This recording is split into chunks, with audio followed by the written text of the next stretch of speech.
Okay, my name is Anne Field. I'm a retired national official of Unite, the union, the GPMU, Graphical Paper and Media Union sector, and I'm also heading up the archive, an exhibition which commemorates the News International dispute.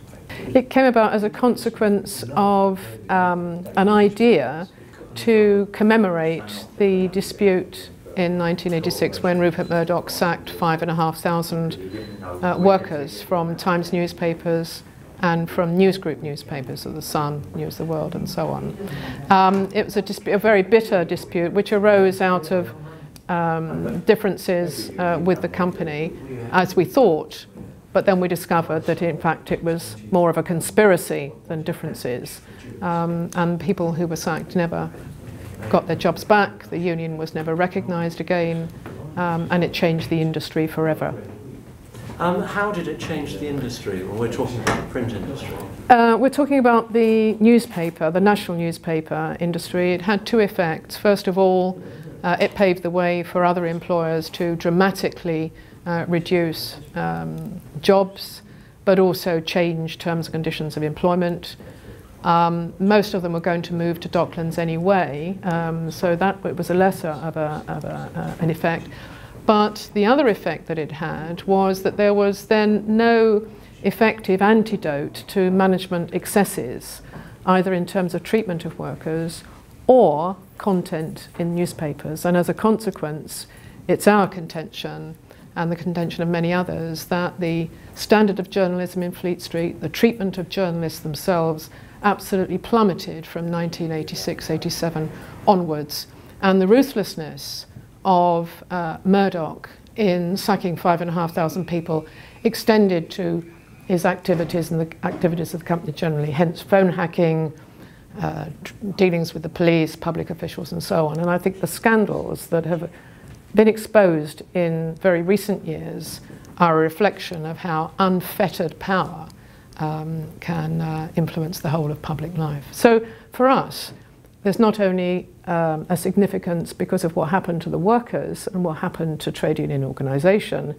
it's how it's affected public life. So we felt it was important to display what happened, how it happened, why it happened, and we've had many people visiting who have just had their eyes opened as to exactly how Murdoch has achieved his position today. So why did Murdoch do this? Was there a technological change that was coming?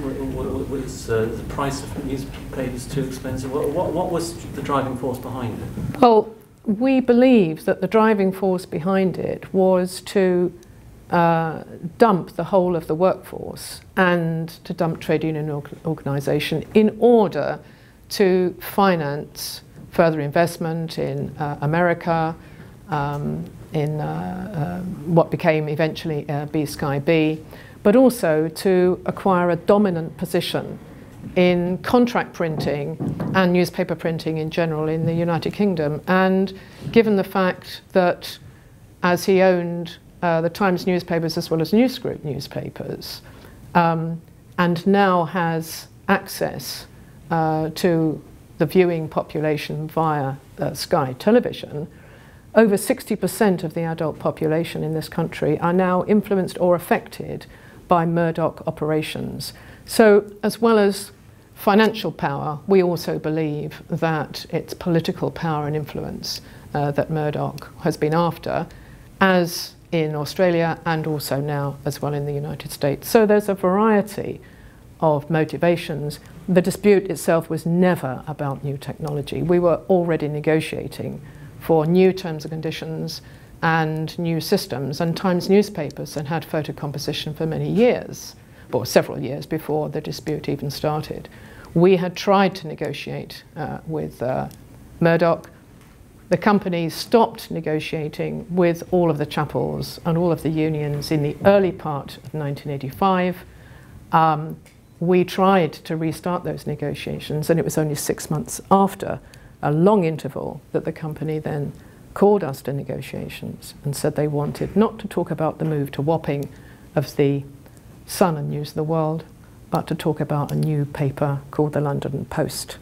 It was a sham, it was a charade, but new terms and conditions of employment were put forward by the company, which nobody could accept, conditions relating to management, total right to manage, no recognition of the chapels and so on, put us in an impossible position, and we had to declare a dispute. And at that point, as the dispute started, the company within 20 minutes issued dismissal notices.